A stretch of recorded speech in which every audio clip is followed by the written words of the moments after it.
things were bad, but I didn't know things were that bad until I saw his wedding pictures on the internet.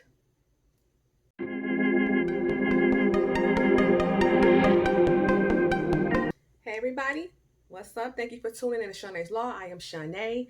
It has been a minute. Today we will be concluding the last portion of the F-Boy Chronicles, which is a series I was supposed to launch in February. Not all of it got posted in February. I think it was April and May. And these two videos we're doing today, 3 and 4, were actually recorded some time ago. Footage was lost. We're just gonna do it again. The third time is the charm. So if you're unfamiliar with this series, this is basically my introduction to F-Boys, and I'm giving you like the top 4 horrible stories of my dating history to give you an understanding of why I'm the way I am today, and also as a forewarning for anybody else who is dating. These are signs that you need to watch, and these stories are teachable moments for us to prevent them going forward. So today's episode is going to be about the time my fiance married another girl. Yes, you heard it correct. My fiance, who I was in a relationship with, married another woman. All right, so with that being said, we're just gonna jump right on in. So you know how these stories typically go. I met this guy. I was actually a child, and we went to the same elementary school, and we went to only one grade together in middle school. Now, he actually lived in the same neighborhood as me for some time, which is how I became aware of him. And I used to hang with his little sister, which is how I would see him from time to time in the neighborhood. You know, I would see him around with other boys or playing basketball, things of that sort. So hanging with her is how I kind of seen the magic of him when I was little. Now, eventually, when I did see him again, in middle school, he was popular, but he was also popular in the 6th grade. And, you know, no, at first, none of the girls was checking for him until, you know, my little group of friends saw that I was. And then all of a sudden, everybody and their mama want to start giving him attention. You know how that is. And so, yeah. So basically, when everybody found out that I found him attractive, he started getting a little bit of a fan base. Thank God social media wasn't as big as it is now, honey. This is one of those teachable moments for me. So present day, when I have a crush, I don't tell nobody. I keep it to myself because you can't trust females, you can't trust guys, you can't trust nobody. So you just keep your business to yourself. You don't let nobody know that you feeling somebody. I've learned that lesson from this moment. So initially, you know, we had limited interaction. We only made small talk. I didn't even think I was his type. The girls he would kind of go after looked nothing like me. So I just kind of kept it moving and just admired him from a distance. So years passed by, but because I had such a big crush on him, I never forgot about him. And I remember I wrote a couple poems about him. He was just on my mind. I just wondered, I wonder where old such and such is at. So I looked him up on the internet and I just sent him a friend request. But when I was about to send it, maybe I manifested it because he was actually in my people you may know section. And I'm like, wow, I do know him. So I guess it was just kind of meant to be for the moment. So after that, I added him. And then within 30 minutes or so, I got this big, huge paragraph essay. Oh my God, you're so beautiful. Where have you been? How have you been? La, la, la. Lines 1 through 414.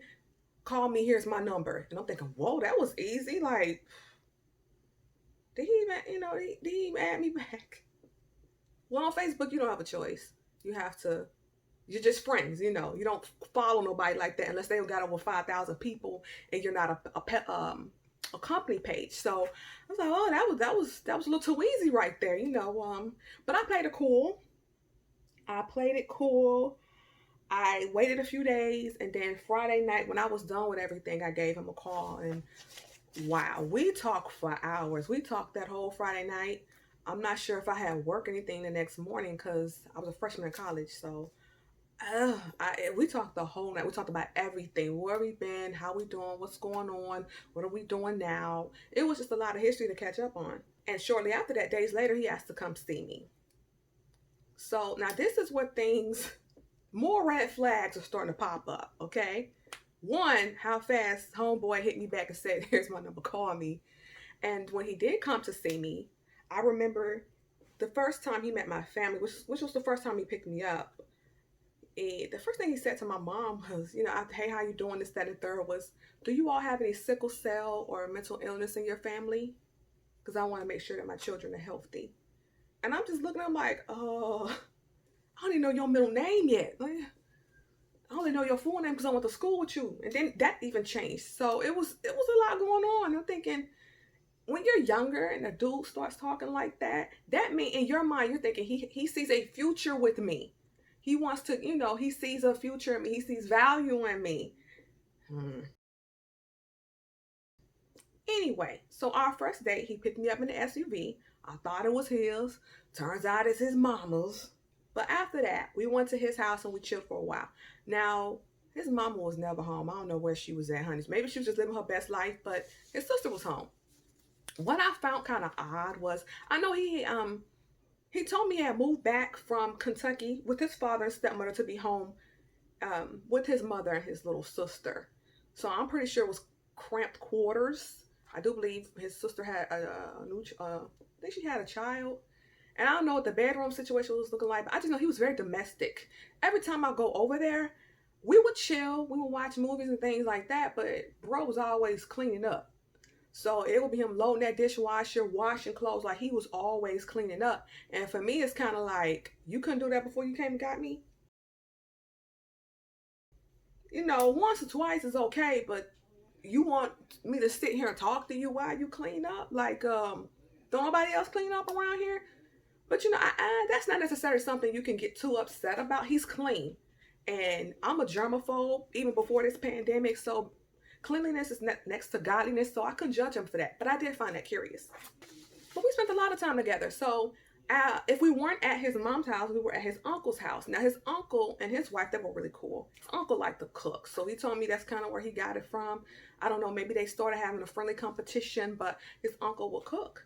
And I remember for Valentine's Day, of course, he asked me this Valentine. Be all over my face like this, right? So he asked me this Valentine. Of course, I said yes. And his uncle actually cooked us dinner. So I remember when I got out of school and I got everything situated, he came to pick me up. And it was so cute because I don't drink. Even when I was a little teenager, I didn't drink, y'all. I've always been, a good girl. I mean, I ain't no killer, but don't push me. But I ain't never been, out there in them streets like that. So it was just like the cutest thing. He had this big old white bear with like a little bow tie on it, and it had a little seat belt on. And I'm thinking, oh my God, safety first. This is great. And we got in there, and he had these little champagne flutes, or was it a martini glass? I think it was martini. Anywho, he had some juicy juice. Now, you know me. I don't know why we ain't had no sparkling cider, honey.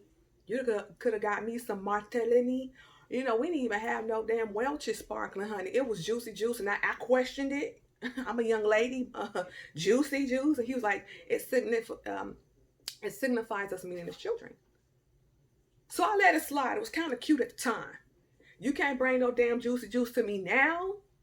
But back then, 17 is okay. It's juicy juice. So we drank our juicy juice, we cheered, and then we went to his uncle's house for our Valentine's Day dinner. And it was cool. I remember while the meal was being prepared, we were down there in that little rec room. We played pool and we had a great conversation and we had a great dinner. It was a really great night. So, we've spent time together. We're hanging out. He's over my house. I'm over there.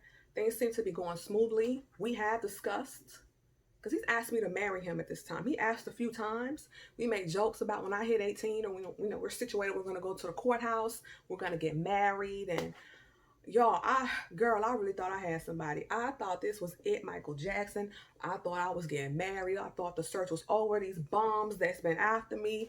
I was married now. I thought I was about to be, I thought this was it. Now listen, I was young. Don't judge me. In my Chris Brown voice. Anywho, so more red flags have continued. I remember we were over at his mom's house, and she and her boyfriend, just decided to come back into town. And while we were over there, his sister was there, her boyfriend. So we ended up going to his mom's room because she had a TV. We were watching, it was reruns on VH1. What was it? I think it was I Love New York. It was something great. I think it was, I love me some Tiffany Pollard. Anywho,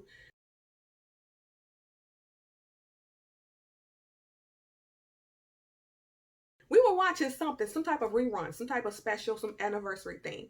And when I remember all of these people, because the mama and her boyfriend went along, it's like a gang of folks out there. And he started pressuring me to meet his mom and her boyfriend in front of a room full of people. Now me, I had PSTD. we already moving kind of fast, y'all. We moving real fast. And I started having flashbacks about Soldier Boy. If you haven't seen part 2 and how that clown did me, William, aka Soldier, not Soldier Boy the rapper, honey. I would have been got that bad. Anyway, how William did me in part 2, then you should know I don't like that moving fast. I don't do all that no more. I'm deliberate and I changed my life. You better go to snail's pace for me. I need to make sure you're gonna be in my life before we meet your mama, your auntie, your cousin, your play. No. No. You've got to make the team. And you've got to be on the team for at least a year before I feel comfortable meeting everybody, your agent, etc. I'm good. So we kind of got into a little bit of our first disagreement. He went on to say that I was selfish and I should want to meet his family. He met my family. I had to remind him, listen, there's only 2 people in the world you ever have to meet with me. It's my mother and my brother. You don't have to meet uncles and aunties and dads and this, that, and the third. It's just 2 people, and I live with them by default, so you were going to meet them. You wanted to meet them. This is different. So I thought we were over that. Things seemed to be going well. We made up. We still were talking. We were still in conversations. But then, I remember around April, Mayish, he informed me that he was going to be moving back to Kentucky. Excuse me, he came from Virginia. He was going to be moving to Kentucky with his sister while her husband went back to Iraq. He was telling me he's having a hard time finding employment down here, and plus his modeling gigs that he was trying to get, they weren't shaking out, and he was just not having finding luck. So he said he was going to go ahead and move up there with her, help her out, and try to get a job because she said she had somebody that could hook him up. He promised me it would be temporary, and I think we were at the Waffle House when he was breaking all this down to me. He told me it was going to be temporary. He would be back. Nothing was going to change. We would just have to FaceTime and just be more communications while we were long distance. Lies.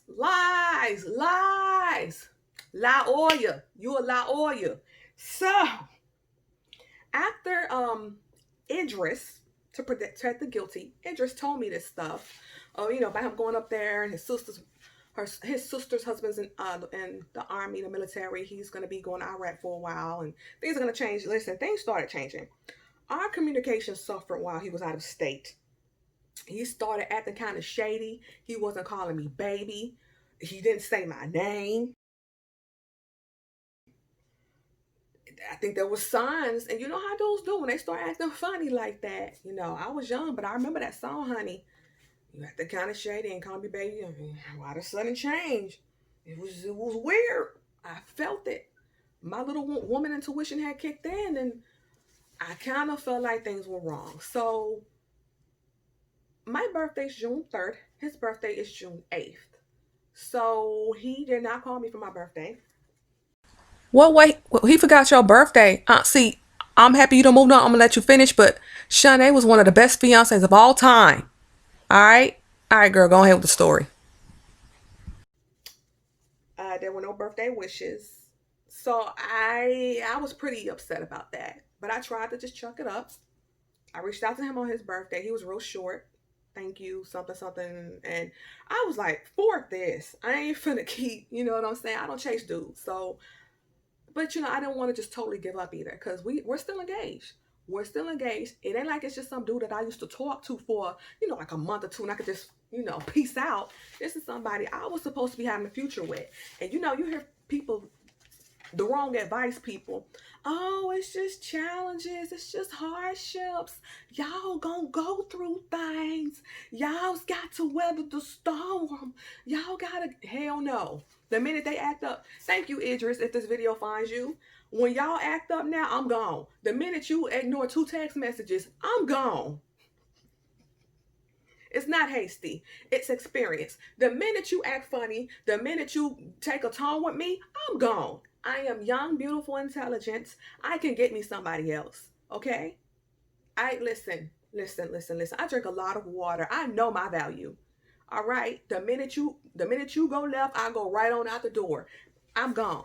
I don't do that no more. Thank you, Idris. Moving on. So I didn't know things were that bad. I didn't know they were rock bottom. I didn't know we didn't have a snowball's chance in hell. I didn't know it was jacked up like this until, I happened to be on the internet, just browsing around, if you will, and I just saw Oh my God, the despair. I just saw his wedding pictures. Now, mind you, time has gone on. This is late July, August. We're barely talking. I remember the last prominent conversation was when he was talking about he was trying to do a campaign or a spread for Abercrombie and Fitch because they said he had the good frame, the good look, the tone, the build, etc. And I think he was hinting that he wanted some money to help him out because they think I had a refund check because I was in summer school. And back then, before I became a hypergamous young lady, you know, I'm like, is he trying to get some money? He ain't not my situation. If he got some girl, you better, Luckily, I didn't fall for that because them wedding pictures was very recent. He had just posted them Saturday, and I seen them Saturday night. So he's already on his honeymoon, bumping and grinding by the time I done seen these pictures. And oh Lord, it ain't enough Kleenex in the world. It just, the I was in total shock. I was devastated. I was every emotion that you could have. I was upset. I was angry. I was hostile. I was like, what the, like, how? Where? Did you know her already? Where did she come from? Who is this girl? Is she the ops? Who is this? It just all happened so fast. Like, why are you such in a hurry to get married? Are you got an inheritance coming? Do you got some paperwork on you saying if you're not married by the 30th, well, in his case, hell, the 21st birthday, if you're not married by 21, all the money goes to such and such. Like, I don't know what happened. Like, he just was such in a hurry to get married. Maybe he had some childhood issues. He just wanted a family. Who knows? But hell, I didn't give a damn about his feelings in that moment. I married this half, but she got on my ring like she done took my life. Oh my God, I want this man to die. Oh my God, I'm getting agitated just thinking about it. I just, oh my God. Was you talking to us at the same time? She must have been a chick that he was acting shady for. Probably calling her baby and not me baby. It had to be her. It had to be her. It just had to be. It was just so many unanswered questions. We didn't talk again. I I was so hurt, devastated, and shocked. I just blocked him on everything. I didn't even give him the good call, the good essay. I didn't give him the good cursing out that I've been known to give people. I didn't have the words. I just didn't know where to start. I was so hurt. I was so confused. I was devastated. And I remember, after him, I didn't stay sitting around for too long. Because what dudes don't know is there's always somebody waiting on you to mess up. So I will go out trying to get over him, get over the shock, making sure I still got it, but it was just like, it hurt. And I thought I was over it.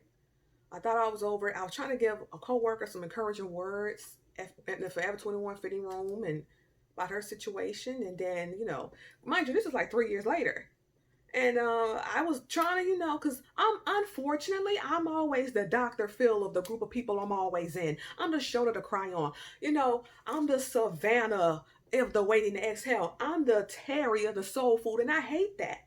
I'm always the mother, the wisdom. I'm sick of that. When the hell somebody gonna be the wisdom for me? I'm giving her the information and I'm telling her about my situations and my previous experiences, and I have a breakdown. I just break down in the damn fitting room. Like, who still anyway, it was crazy. It took me a minute to understand that I didn't deal with it. I was so hurt that I didn't deal with the situation. Maybe I wasn't done grieving. Maybe I wasn't done mourning. Maybe I did not heal from that.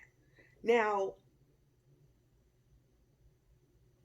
I just remember I was so hurt. I was so angry. The betrayal, the deceit, the secrets, the lies. Who the hell gets married and not tells their fiance they're getting married to somebody else? Okay, so you might want to know what happened to Idris. Well, I'll damn tell you what happened to Idris. So after this, he made attempts over every social media platform you could think of to find me. Now, of course, he had new platforms because he was what? Hashtag block that ass. So there were attempts. There were attempts in I think 2013, 15, 17. And this is my problem. Who the fuck's just oh Lord, I'm cursing. Who just asked somebody on the internet with no explanation? Like you didn't go marry some heifer and give her my dream. Well, it wasn't my dream wedding, honey. They was at some church and I'm getting married on the island or in the homeland with the ancestors. I'm getting married in Egypt, honey. But point is this: you married some chick, gave her my ring and whatnot, and you just gonna add me like it's cool? Who the ask people? Who asked they ex fiance that they ran off and got married on the internet? So I thought that was disrespectful. It was cowardly. Block, block, block. So he tried again. 2017. I knew I needed closure. I know I'm gonna have a husband one day. I don't want any resentment and any bitterness. And I think was acrimony out yet? No, I ain't never been that stupid. Anywho, we had conversations. He was making small talk. I'm not a small talk person. I'm not a people's person. So I just went in for the juggler. It's like, who asked somebody with no explanations as to why they just ran off and got married to somebody else? Like they didn't have a fiance in Tennessee. Who does that? So we kind of went back and forth for a while. He would not take accountability and responsibility for his actions. He just kept insisting that we let it go and get back together.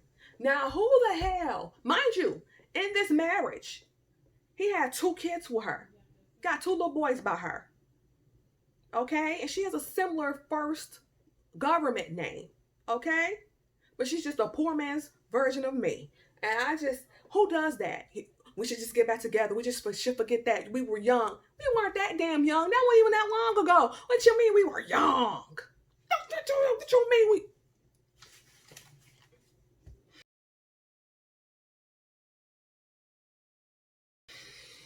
Woosah.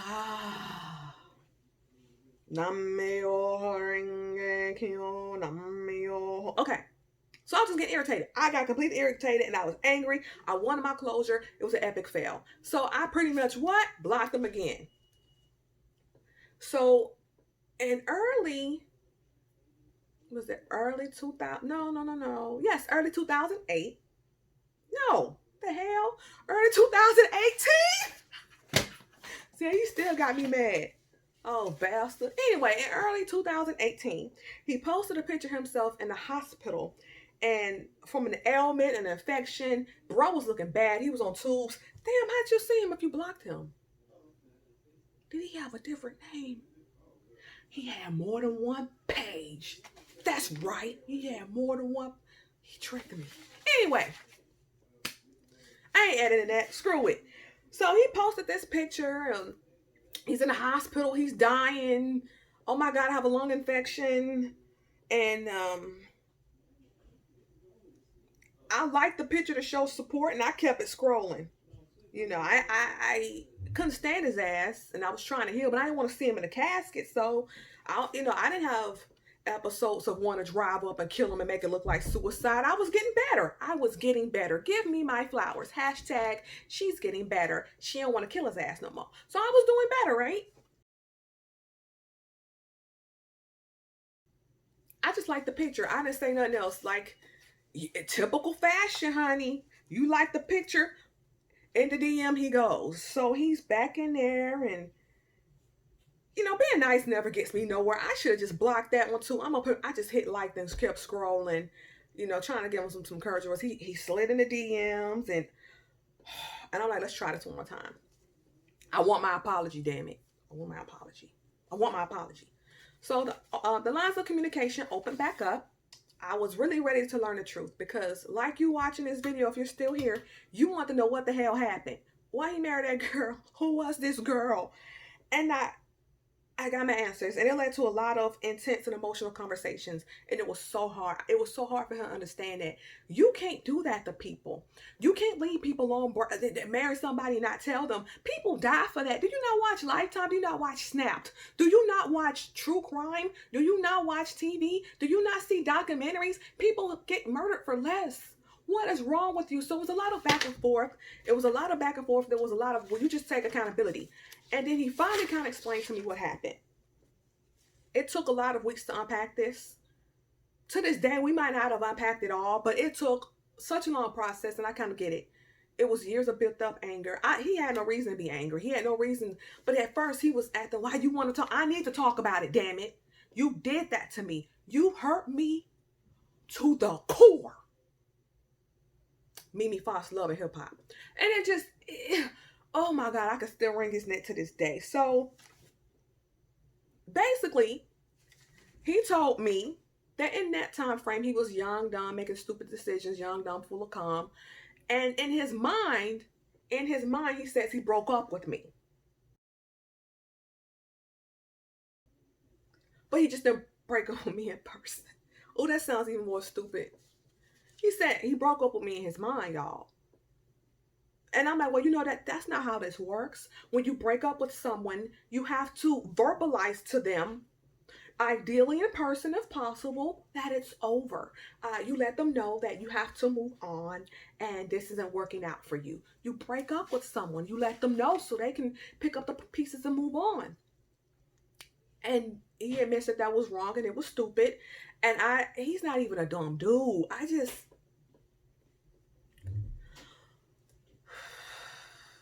Okay. All right, moving on. So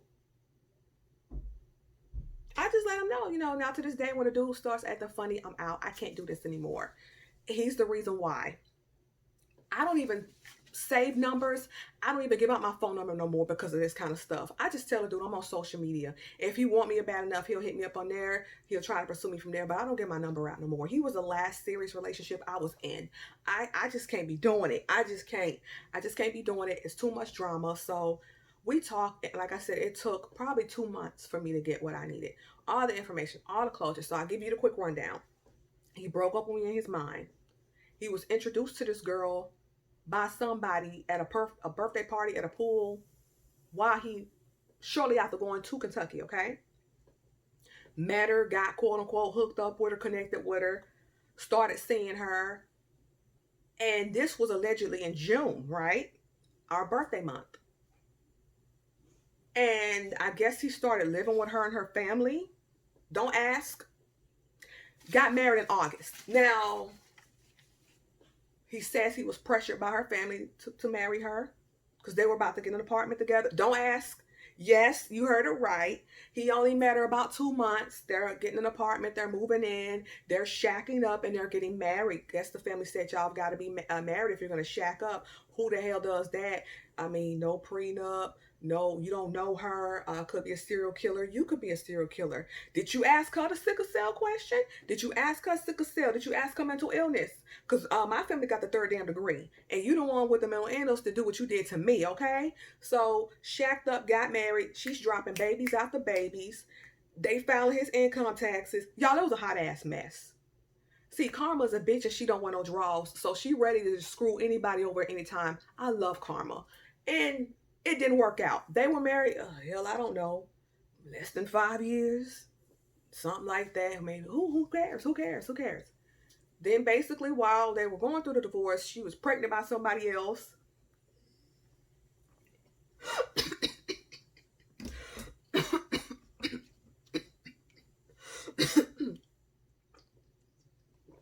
Oh God. Emergency. Keep your health up during the pandemic. Anyway, she was pregnant. She was pregnant. It wasn't his. Divorce ain't even ink dry. And so, he comes crawling back to that old thing that he did wrong. And he had to understand you can't do people like that.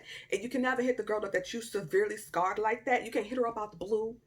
Baby, I want you. Let's get back. We were magic. I was young. I didn't know any better. I want you now. But he has to understand I'm a grown woman. I have more experience and I have standards and I have boundaries. I have experience, I have standards, and I have boundaries. I'm a high value young lady. You can't come back. And I'm not going to like bash him because he went through a lot. Karma was definitely kicking his ass. I remember I think he got robbed a couple times because after his surgery, he got better. And then I had foot surgery.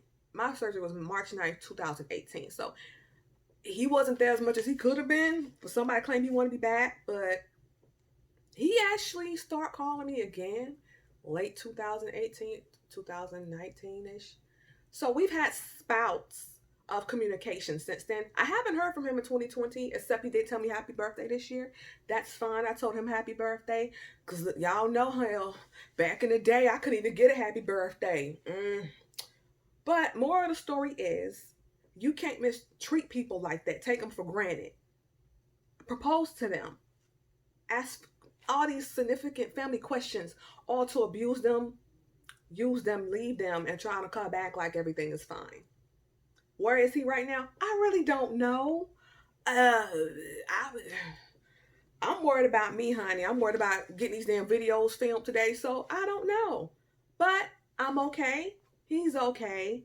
We will never get back together. I can't do it. He got 2 kids. I don't think he got no money. Like, dude is not even established enough for a young lady of my caliber. And that's no shade and disrespect to him. But because he made a real bad decision early in life, that decision with his ex-wife and all of that, I don't even know if the boy got credit. It was bad. And it's nothing that I want to be affiliated with.